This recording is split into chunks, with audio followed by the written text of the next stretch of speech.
नमस्कार, आप देख रहे हैं मेरा हक मेरा देश। आइए नजर डालते हैं इस वक्त की बड़ी खबर पर। कत्यूर रामलीला कमेटी की बैठक में महत्वपूर्ण प्रस्ताव पारित। 2024 की रामलीला मंचन की तैयारियां शुरू।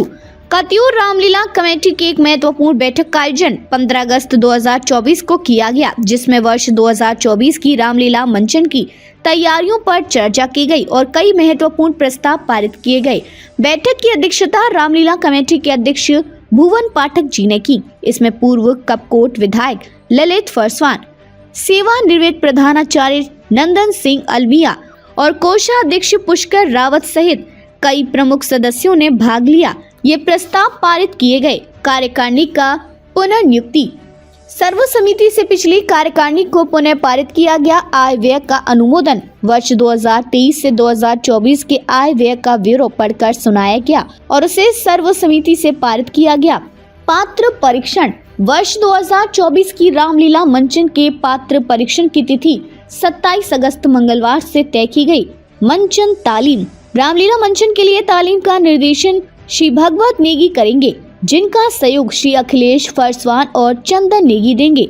दृश्यांकन के निर्देशन की जिम्मेदारी श्री विपिन जोशी को दी गई है, जिसका सहयोग श्री गौरी शंकर करेंगे। मंच संचालन। मंच संचालन के लिए 20 तख्तों, दरबार और मुख्य द्वार के पर्दों को कम करने पर सहमति बनी। महिलाओं और लड़कियों को मौका। इस बार रामलीला मंचन में महिलाओं और लड़कियों को भी पात्र निभाने का मौका देने पर सर्वसम्मति बनी।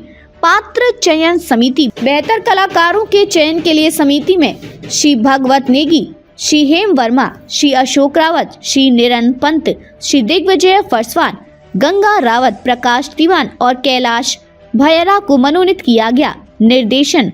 रामलीला मंचन का निर्देशन मुख्य रूप से श्री संजय फरसवान करेंगे, जिनकी सहायक भूमिका में श्री दिग्विजय फरसवान रहेंगे। पात्रों के चयन में सावधानी और गहन विचार विमर्श पर जोर दिया गया, ताकि मंचन को आकर्षक और भव्य बनाया जा सके। विद्यालयों से संपर्क। पात्रों के चयन के लिए क्षेत्र के विद्यालयों से संपर्क करने और प्रत्येक पात्र के लिए 5 लोगों का ऑडिशन लेने पर सहमति बनी। Sound system. साउंड सिस्टम की जिम्मेदारी श्री चंदन नेगी को सौंपी गई, जो शीघ्र ही इसकी व्यवस्था पर सहमति देंगे। बैठक में उपस्थित सभी सदस्यों ने इस प्रस्तावों को पढ़कर सर्वसम्मति से पारित किया। रामलीला मंचन को भव्य और आकर्षक बनाने के लिए कमेटी ने सभी धार्मिक विचार वाले क्षेत्रवासियों से पात्र हेतु आमंत्रित किया है। कत्यूर रामलीला कमेटी की यह बैठक आगामी रामलीला मंचन की तैयारियों के लिए एक महत्वपूर्ण कदम साबित होगी। क्षेत्र के सभी लोगों से अनुरोध है कि वे इस आयोजन में बढ़ चढ़कर हिस्सा लें और इस परंपरा को और भी अधिक सशक्त बनाएं। वाली जमीन जो है घनश्याम जोशी जी की थी, तो उनसे बात हुई तो उनने वो दे दी है। तालियां। 11,000 रुपया चंदे के तौर पर हमने कोई मंदिर निर्माण के लिए दिया है, ये रामलीला कमेटी की ओर से। तो 11,000 रुपया संजय फरसवान जी ने अपने जेब से रखा हुआ, अभी उसको बाद में बहुत बढ़िया तालियां। लेकिन वो जमीन का जो हुआ वो बहुत बढ़िया हुआ हमारे। बहुत बढ़िया। हाँ वो दिन तय कर रहे थे। हाँ 1,40,000 सांसद निधि का बचा। अच्छा 40,000 बचाए रहते हो। दीदियों को हाँ संकट टैंकर को वो तो उसी दिन बता देगा। 40 सोनी बचा है। 1,40,000 वो बचा है। हाँ 1,40,000 उनके पास जिला पंचायत आगे रहेंगे, जो एक साल आगे है उसको हम ये सभी निर्माण उसमें लगा दिया वो उसका भी पैसा आ गया, उसका भी टेंडर हो गया। डीके जोशी के नाम टेंडर हुआ है उसका, जो 1 लाख रुपया उसने घोषणा की थी। नहीं जिला पंचायत निधि की जगदीश साले ने तो एक सेंक्शन होगा, एक का थोड़ा होगा ना। बिहार में जो हाल ना वो ओपन नहीं तो आएगा तो वो अंदर से लगा हुआ है तभी आएगा। एक्चुअल में ऐसा ना, रावण का एक्टर जो होता है उसकी गायकी बहुत नंबर 1 क्यों नहीं की, उसकी गायकी का बहुत बड़ा वो है।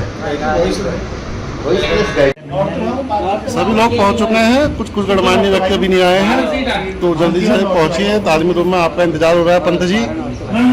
पंत जी आवाज सुन रहे हैं तो जल्दी आइए। कुल चंदा पिछले साल हमारा हुआ था 2,98,238 रुपया। उसमें कुछ समस्त पात्र वाला संग्रह 2341 रुपये और कुछ उससे पिछले साल के अवितरित पुरस्कार थे 1460 रुपये और नगद हमारे हाथ में था 5100 रुपये। तो उसको सब मिला के 3,07,139 रुपया रहा हमारा। उसमें खर्चा है 2,79,819 रुपया। तो इस तरह हमारी 27,000 मिनी बैंक में हमने 20,000 रुपये जमा किए और कोऑपरेटिव बैंक में 7320 रुपया। तो उसके अलावा हमारे पास जो बैंक में जमा है हमारे पास मिनी बैंक में हमारे पास भी 2,61,045 रुपया और कोऑपरेटिव बैंक में 3,05,000 रुपया। ये उसके साथ ही आप ये वाला भी बता दीजिए। और पिछली अभी इस बार एक खुशी की बात है कि जो हमारे यथावत अच्छी नहीं लिख दो। हाँ, या तो उसको यही कहते थे कि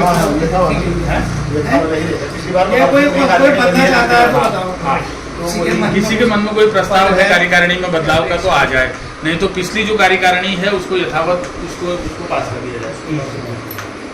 अब तक के लिए बस इतना ही। फिर होगी आपसे मुलाकात ऐसी एक और बड़ी खबर के साथ। तब तक के लिए नमस्कार और देखते रहिए मेरा हक मेरा देश।